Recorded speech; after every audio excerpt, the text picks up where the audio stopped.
Hello and welcome back to my series where I do Nuzlocke videos. How's it going? Today was not Veterans Day, that's tomorrow, but, you know, Veterans Day is on a Saturday, so all the local schools that I cover as part of my reporter job all had, Veterans Day programs, and, it's a human interest thing, and, old people who read our paper like to read about veterans and see the photos. So anyway, I had to go to multiple Veterans Day ceremonies, and man, that's not fun.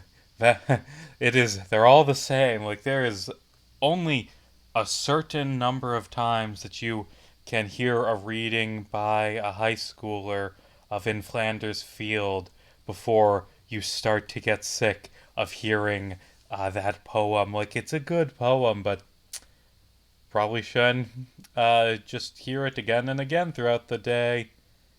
And yeah,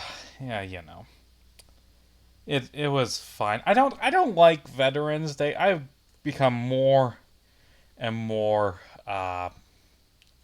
dis dis what's the word for when you disillusioned with the America's big veterans honor the troops, support the troops celebrations as I have gotten older and as I have continued to learn, American history and oh fuck, that was a thing that you guys did. That was terrible. I just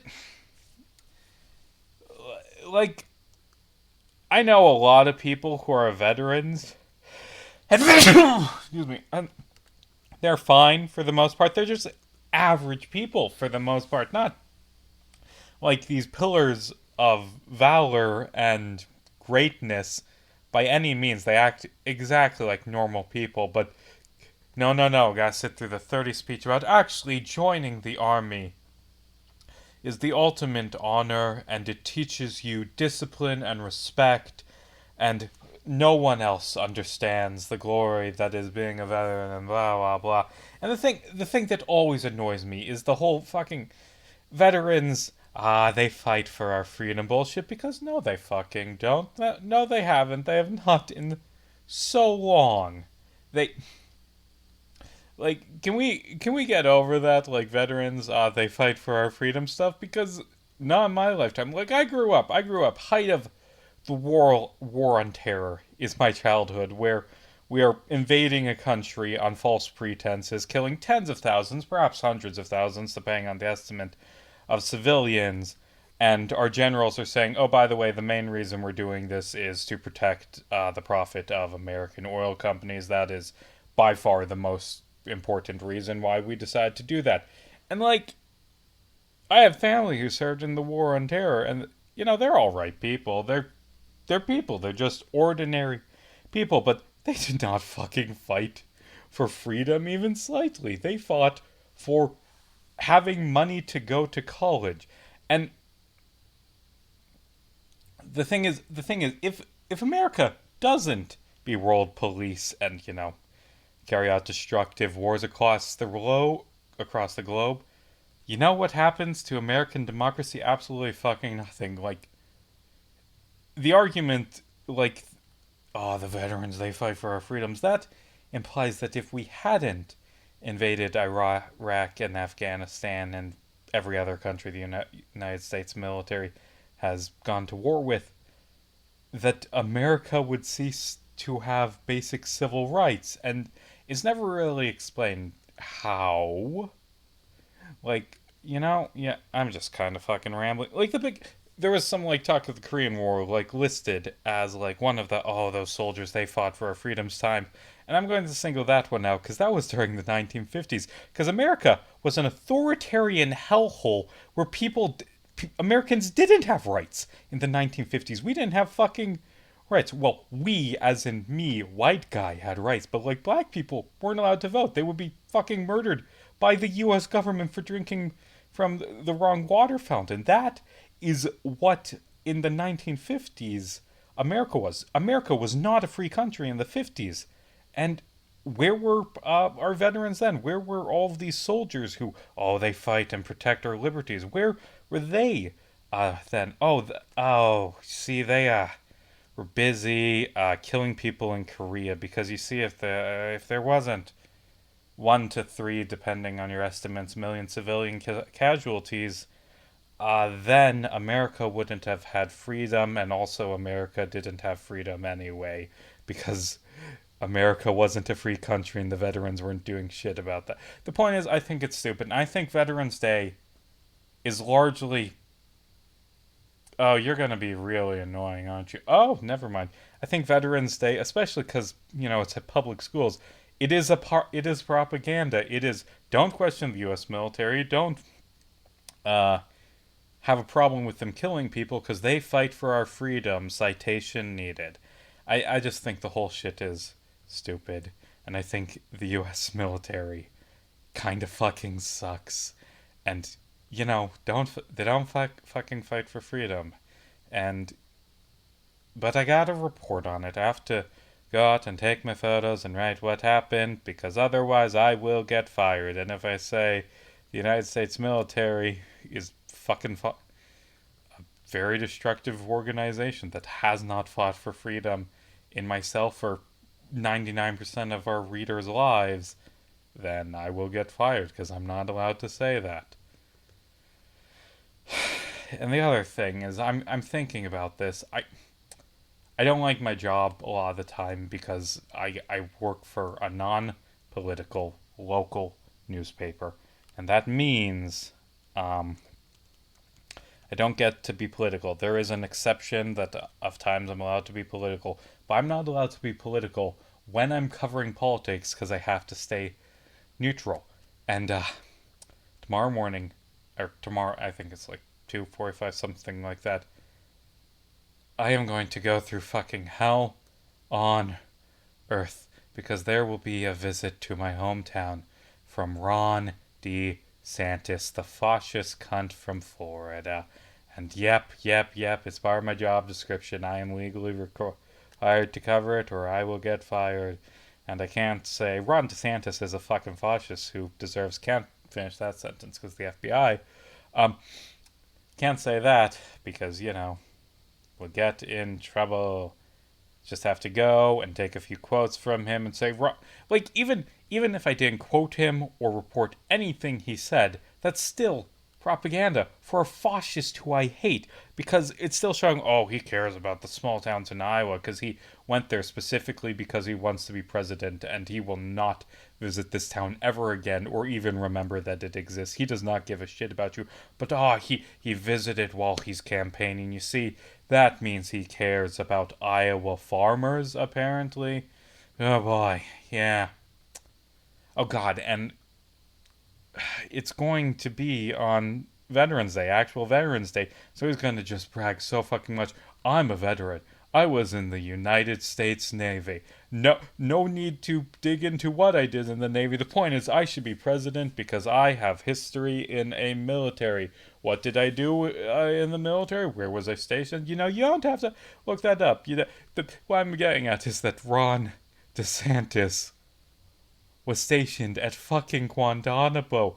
He was a judge at Guantanamo. He didn't see fucking comment. He worked as a lawyer to ensure that the evil torture prison where the Constitution was used as toilet paper kept running. Like, see, I fought for our freedoms by helping to preserve an authoritarian hellhole where freedom was murdered and people didn't have rights. Yeah, and then the dumb fuck voters in my town will be like, I see. He doesn't believe that that people should have a right to a fair trial. I see that we should make him president because we need a nice, strong man in the office who fucking hates freedom with every fiber of our being. Hey, like I was writing about the United States military not fighting for freedom. That's another example. Like, hey, remember when the United States government decided they were just going to stop doing trials sometimes?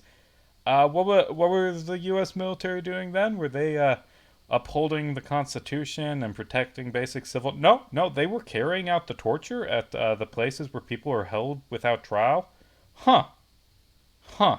You see, because of all the rhetoric, I would have assumed that our soldiers would have fought valiantly for freedom and, if asked to, beat, beat basic civil liberties to death, I would have thought that these brave soldiers that we have a fucking holiday of circle jerking would have done something. But no, no, they just went along with the United States government being totalitarian? Huh. Who would have thunk? Well, what you gonna do? I mean, sometimes the United States military just carries out brutal authoritarianism, but you can't stop circle jerking and giving them quilts and holding big parties where you talk about how cool they are because they kill people for the government. Woo! I don't know. This has been a mean-spirited ranting video essay. I'm just in a bad mood. I'm gonna be honest. I haven't been doing well lately. I've been.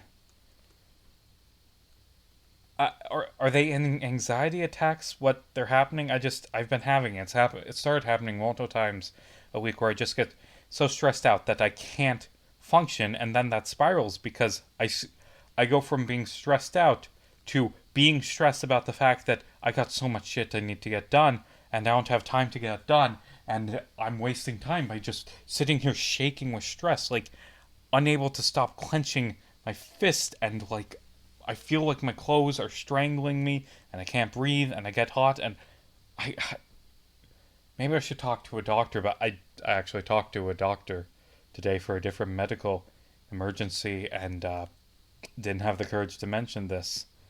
Uh, I don't know. I don't know if I'm doing okay. It's gotten worse in recent weeks. I've been like I don't want like a thing I've been talking about thing that has been dominating my thoughts is like fucking Palestine and the atrocities there, and feeling powerless to do anything to stop it. And ooh, I bet fucking DeSantis tomorrow is gonna be like, I'm gonna fucking, if you make me president, I'll Gaza to fucking gas, carry out mass killings of civilians, and then people will be like, woo, woo, yeah, fuck those Muslims, exterminate them, yay, and can't fucking criticize that at all.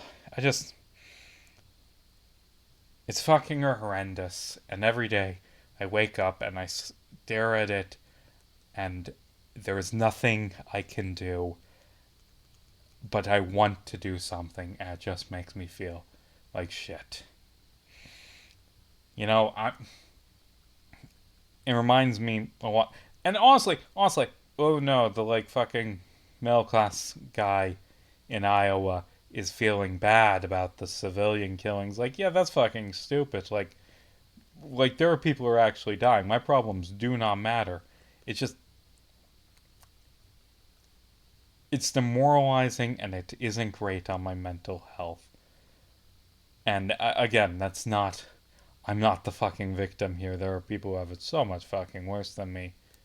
But I think it's taking a toll on me and it's making my mental health worse. And I wish that there was something, anything I could do that won't get me sent to prison. Because, I mean, I could do that. But I'm not going to do that because I'm a coward and also don't want to go to prison. I already got this. Don't you?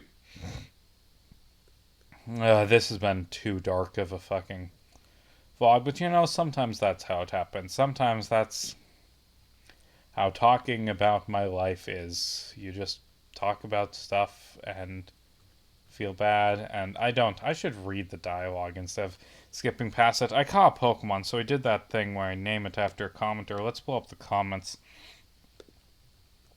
On my Homestuck video essay, Homestuck's version, I talked about this last time. Homestuck's version of Hero is very Greco-Roman, like the story of Heracles being a hero is less about being a good person and more about overcoming great trials, which this ironically makes Hellborn the most heroic character in Homestuck by this definition, which makes sense given Hellborn's paradoxical influence over the entirety of the story. Very reason why everyone in the story thinks being a hero means doing great things and overcoming trials, things, and blah blah blah. Because of Doc Scratch and Rose Strider. That's interesting. That's an interesting comment that I am naming my Snover after. Okay. Like the reason. Wait, hold on. You're just dumbasses. Team Galactic is a dumb evil team because what the they're just dumb like weird astronaut guys who don't even really know what they're fighting for, and Cyrus just wants to destroy the universe, and it's just a mess. What do I do? What do you say? Say Looker, because I don't remember. Okay.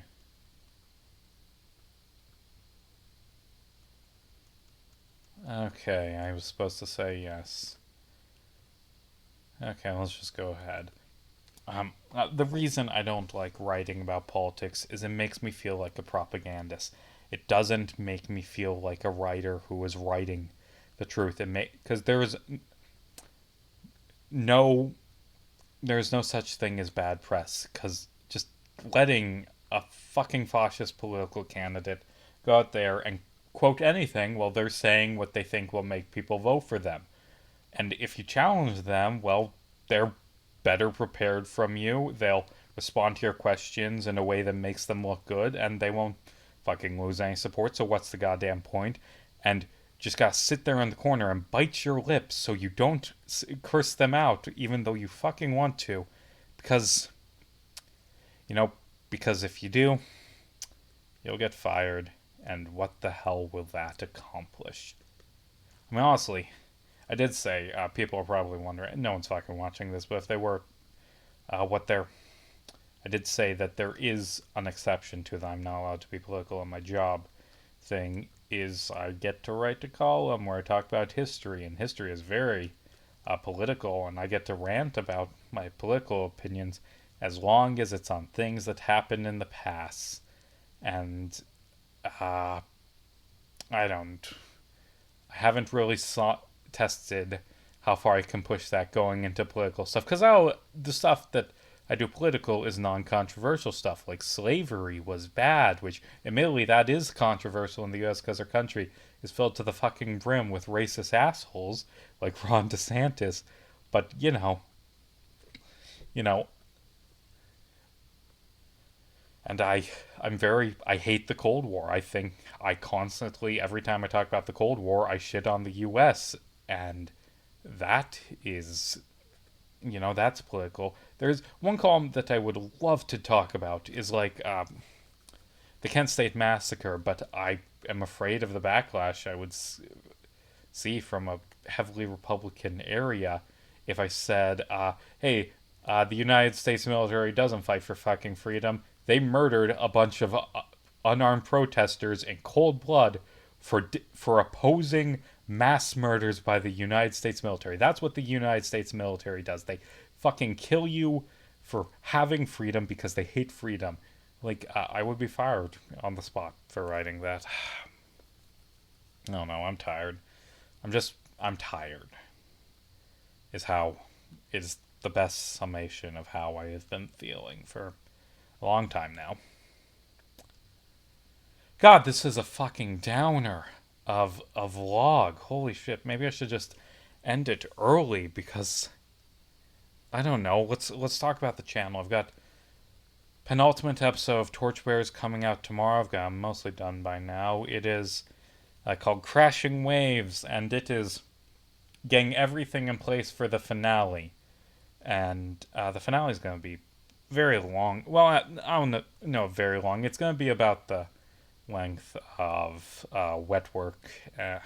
Wet work. It's going to be a longer one, but not like super long, like 20 something minutes. And in December, I'll have the last one of that. And also, I've started work on my Disney video essay, and I've recorded the first segment, which is Snow White. I've fully edited the first segment, which is Snow White. I still have to edit the second segment, which is Cinderella, and then 14 other segments. And if you're wondering about how that math works out, there are some movies that get put together into a same segment because I've lost to talk about them. And the point is, I'm slowly but surely working on that, and slowly but surely working on Day of Apotheosis. I did get some writing done on my book is good, but I still don't have any real responses from agents. Fuck me, this is a downer of a vlog. I'm sorry, I'm just not feeling it right now. I am. Actually, I think I skipped some trainers in the basement, so I'll go take them out so I can resume here. And I think I'm probably gonna end this early. I haven't been feeling it. I am dreading tomorrow, and I didn't have a great day today. Hear that fan? I did. Oh, these Nuzlocke vlogs get so few views, like maybe single digit if I'm lucky. Like they don't get watched at all compared to my like comedy sketches. So I'm gonna spoil one of the comedy sketches for a video I'm doing next year. I've been reading some Batman stuff. Like I read through the OMAC project, and also because it was in the same omnibus, I ended up reading Villains United, which is about Lex Luthor and Black Adam and Talia and a few other people. They put together their secret society of supervillains. Yeah, yeah, and I'm reading it, and I see they have this big splash page of all their members, and what the fuck? That is a man with a swastika on his shirt doing a Hail Hitler. What the? Let me look it up. His name is Captain Nazi. Lex, why did you recruit a man named Lex? Why did you recruit a man named Captain Nazi to your secret society, Lex? He's a fucking Nazi. But what the fuck? Why is there why would you hire Captain Nazi? And he plays a major role in Villains United. He is the head torturer that they send after the Secret Six. And yeah, I know, blah blah blah. It's actually Alexander Luthor, but that still leaves like Talia and Black Adam and the Calculator. Like, why are all of these villains okay with working with a fucking Nazi? His name is Captain Nazi. So I'm going to do a video making fun of that, where it's like the Super Friends Legion of Doom, and Lex introduces their new member, and one of them, probably Riddler, is just like, no, Lex, we aren't fucking doing this. No, what the fuck, Lex? So anyway, that's a video I'm making.